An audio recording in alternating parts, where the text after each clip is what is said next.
It's in me, it ain't on me. The grind and keep it coming. Serving early in the morning. Trying to make a home with this money, yeah. For the love of this money. For the love of this money. It's in me, it ain't on me. The grind and keep it coming. Serving early in the morning. Trying to make a home with this money, yeah. For the love of this money. For the love of this money. All right, everyone. Thank you for joining us for another episode of Prime Wealth. Here I have a special guest with us today, Mr. Peter Mars. Thanks for joining us today, Peter. Absolutely. All Happy to right. be here. All right, man. Let's go ahead and get right into it. Peter, go ahead and just tell us a little bit about yourself, your background, and then, some of your business ventures that you have going on. Absolutely. So my name is Peter Mars. I am a consultant and financial planner here in the southern region of the U.S. Business ventures, we do consulting, financial planning. Obviously, we work in different facets of investments, insurance. We have our hands in real estate. You name it, we're doing it. Writing, ministry as well. Awesome. So just down there in Louisiana, or? Actually, we're kind of broadening our horizons. So as an advisor, I'm national. Okay. I get to be in literally any state that I have a client, which is really great. I'm licensed in about 20 to 21 states.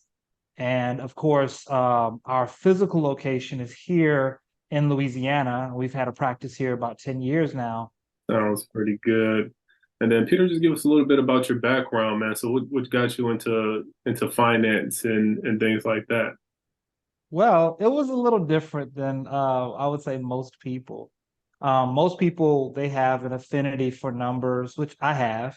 But it wasn't just the numbers. For me, it was, I would say the backstory was growing up without a lot of money, seeing poverty, seeing trends and needing to, do something about it.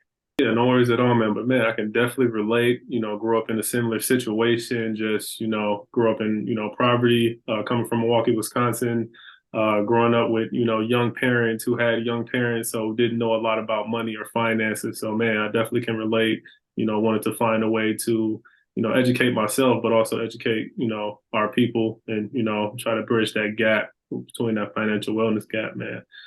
So speaking of being at that young age, going into high school or coming right out of high school, what would you say you remember knowing about, money and finance? During that time, very little, honestly. We all know this to be a fact that there are many areas of high school that do not equip you. Right. I can remember one of my favorite classes was free enterprise. In high school, I really didn't try hard because I wasn't really motivated. But something about free enterprise made me interested, and I began to understand, the supply demand curve and why supply versus demand is so very important. And that stuck with me, honestly. So it was really impactful for me during high school during that time. And that was definitely a seed that was planted at a young age. Okay. So what would you say early on were some mistakes you made with money that played a vital role in you being where you are today? Well, I remember a specific story. When not to say so much, it's so much that we could talk about. So when I was in the Air Force, early on, there was a signing bonus, and I was so excited to get this bonus. It was like 5,000, whatever. And I remember wanting to share it, Mm, right? The first thing I did was tell my friends and family, look at me, I got money now, you all. I can help all of you, right? It's because, you look at everything still, it's very tribal that we as a people we deal with in the African American community. And so I shared that wealth until they ran out. so once you started to make money, how did you start to balance like the risk versus the rewards when making financial decisions? So I would say, in my life, there are things that I know that when it comes to an investment, I look at first and foremost, you should be able to trust yourself as an entrepreneur, right? A lot of people, they invest and they invest in some great things. They trust the stock market, they trust their biz, they trust, real estate, they trust, and these are all valid opportunities to invest. I just trust that whatever I put my hands into is going to prosper. So for me, my first investment was in me, and I know that I walk in a certain light, and so I trusted that I was walking in the right direction many times. And obviously, we all make mistakes, but as far as risk reward ratios go, I think that your risk has to be calculated. That's definitely a valid point. So, would you say you have any habits or routines that you say contribute to your financial success? And if so, how have you developed those over time? I would say, the habits that obviously, believing in something beyond yourself, number one. I believe in putting people first, putting the kingdom first, if you will. And then, anything you do with the purest intentions, it will bring some type of benefit one way or another for sure. That's good stuff there for sure, man. Well, so what tools, tech, or relationships would you say you leverage to like speed up your success or to even, not speed it up, but to keep you on a straight line to success, would you say? Well, I can't say that it's a tool. I do believe in the right relationships. And I think one of the biggest failures of specifically men is we don't always have the right relationships. Mm, They say that your five best friends, whatever they are, you'll be the sixth, right? So if it's five wealthy people, you'll be hmm the sixth. What you talk about in private, it says a lot about your character and who you are. So for me, I think a success secret would be, who are you hanging out with? What shows do you watch on TV? What are you eating, right? What books are you reading, right? What are your habits? What are things that you're doing that you don't think are aligned with your success? You can have money and not be successful, right? So for me, it's one of those things where I want my life to mean something. I want my life to have value, and I want my activities to be valuable. So what I do, what I eat, where I go, everything I do has a purpose behind it. Um, Technologically speaking, when you look at, you got to be willing to invest in the technology that's going to get you ahead as well. If it's a software, you got to buy it, right? If you're in business, and here's another fun fact, or a fun thought. A lot of entrepreneurs don't invest in themselves. They don't invest in technology. They don't invest in the software, the hardware. They don't invest in the people. Another thing that I found makes you more successful is understanding your weaknesses. Too many people want to get away from doing the work, but this was a very good quote my wife gave me. She said that CEOs make the money, right? mm, Well, CEOs are not always the best administrators. I know I'm not. So I focus on strengthening my strengths, not my weaknesses. I focus on being better at closing so that my administrator, who's strong at administrating, can administrate, right? So you have to invest in technology. You have to invest in people. You have to look at your situation objectively, not emotionally, and decide what this is going to look like. So ultimately, wealth is directly correlated with your realization of your situation. You will be more successful and more wealthy when you actually take the time to evaluate what you're not good at and have some time of reflection. mm. That makes a lot of sense. So, question for you here, Peter. What do you think the value of a college education would be in the near future? I think that the value of a college education is exactly what you do with it. Mm-hmm. A lot of people are starting a trend of looking down on college. I don't. I think that it can be overrated. It is not the go-to to fix all your problems. If a person has experience in something and someone has a degree, to me, the degree kind of circumvents some experiences, but it doesn't make you more experienced or more educated. It just gives you you invested in something that's a tool that gives you a leg up. You know, you talk about the 80s and the 90s. Well, that was the college era where things were really like booming. You know, look at different shows like A Different World and the Cosby Show, right? This was all about the college that you go to in the 80s, colleges that you go to. Today, we've learned that business requires something different. You can be brilliant, go to college, get a degree, and never do anything with it. Or you could be brilliant, not go to college, and become a multimillionaire and hire college graduates, right? It's about the person. It's not about the degree. The degree will help you, the license will help you, but it doesn't make you proficient. It just makes you have something on paper, which gives people the peace of mind to hire you. So I think it's a good tool, but it's no different than another tool. It just means that you spent time going to school and learning a universal set of principles versus someone who may have spent their time focusing on a trade. I think nothing's wrong with any of it. It's about the person at the end of the day. So do what it is that you're trying to do. I have 5 kids, and my son, specifically my 18-year-old, he's going to college. And I would ask him the question. I said, what are you going for? What's your purpose? Right? If you know your purpose at the beginning and you begin with the end in mind, go for it. Go crush it. Have a good time.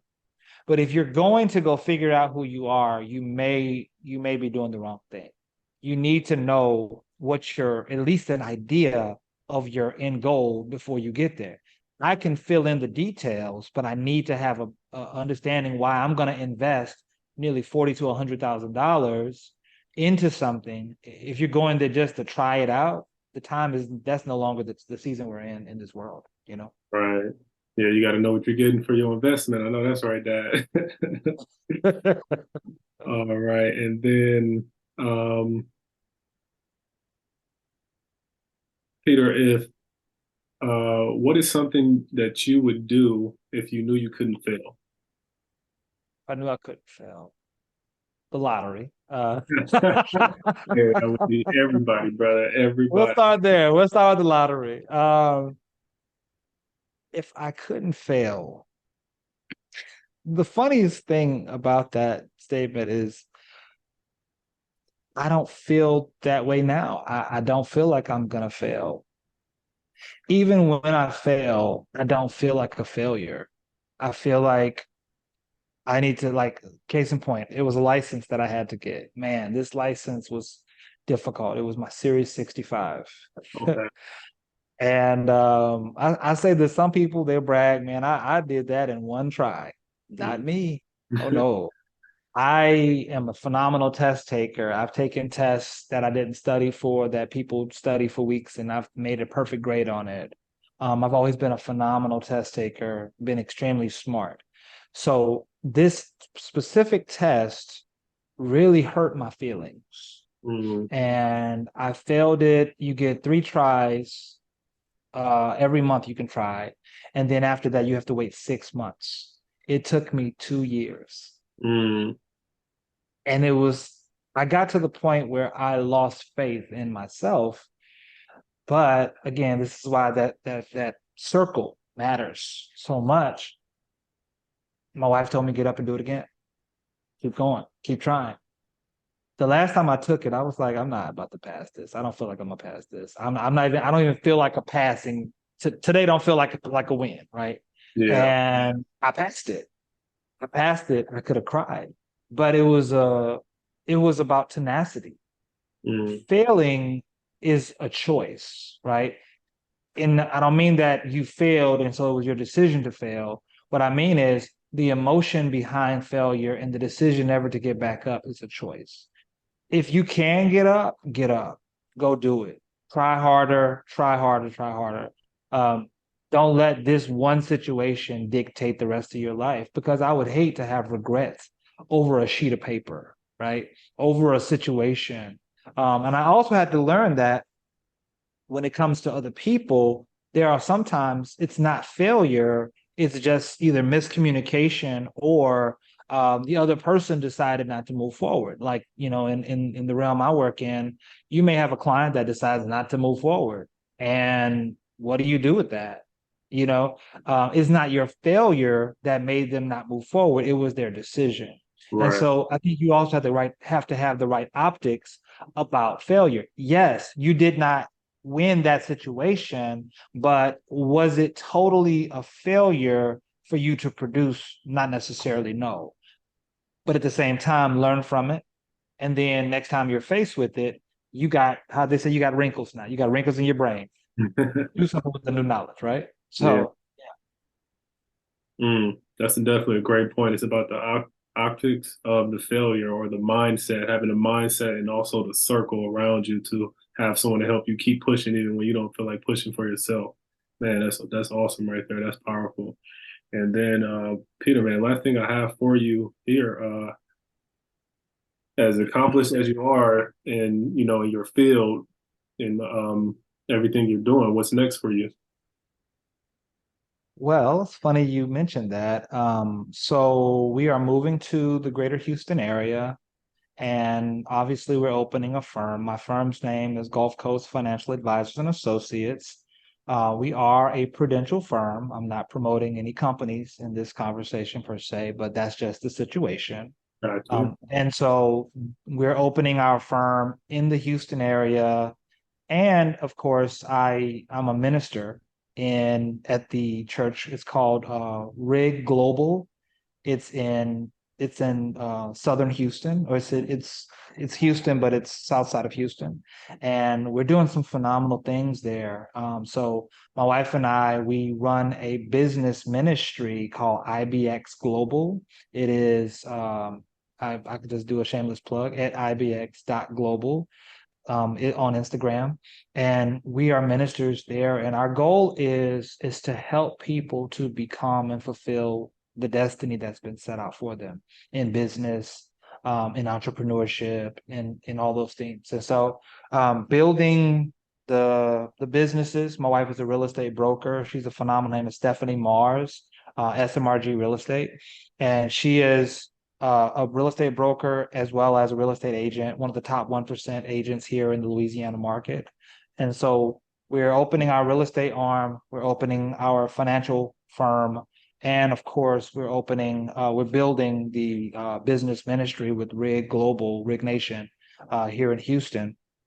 And of course, writing books and doing things like this. I am excited to be here at the opportunity to share wisdom and have a great conversation about, some of the great things that we're doing right now. So that's next. Wow. Hey, man, Peter, that is awesome, man. I just definitely wish you, your organization, your ministry, your family, beautiful family, all the best, man. Thank you so much for joining me here. Everyone, this is Peter Mars, and just another example of prime wealth. Thanks, Peter, so much for being here, my brother. Thank you.